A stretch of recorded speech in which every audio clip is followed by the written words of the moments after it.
வணக்கம் என் ஐயப்ப பக்தர்களே. என் ஐயனின் கதையை கண்மூடி கேளுங்கள். ஒரு கிராமத்தில் துடிதுடிக்கும் இளைஞன் இருந்தான்.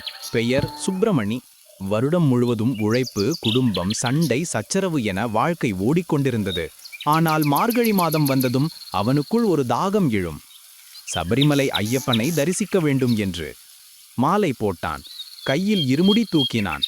கருப்பு சட்டை, கருப்பு வேட்டி, கழுத்தில் மாலை. இனி 41 நாள் விரதம். மாமிசமில்லை, மதுவில்லை, பொய்யில்லை, கோபமில்லை.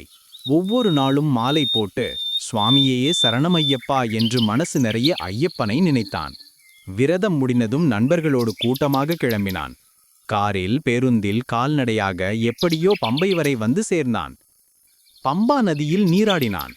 பாவங்களையெல்லாம் கழுவிக்கொண்டு இருமுடியை தலையில் வைத்து சுவாமி துணை என்று மலையேற ஆரம்பித்தான். 18 படிகள் ஏறும் முன்னால் இதயம் திக்கென்று அடித்தது. ஒவ்வொரு படியாக ஏறும்போதும் வாழ்க்கையின் ஒவ்வொரு தவறும் நினைவுக்கு வந்தது. கடைசி படியில் கால் வைத்ததும் கண்ணில் நீர் வந்தது. சந்நிதானத்தில் ஐயப்பன் நின்றிருந்தான். கரியமேனி, தங்க கிரீடம், கையில் தண்டாயுதம்.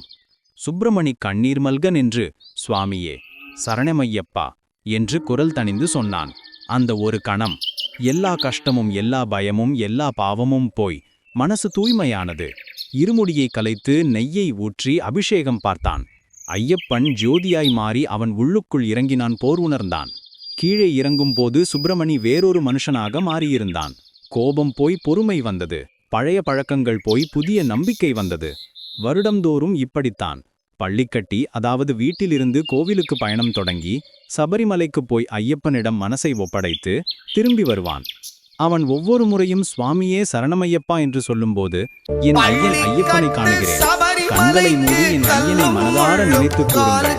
சுவாமியே சரணமையப்பா, சுவாமியே சரணமையப்பா, சுவாமியே சரணமையப்பா.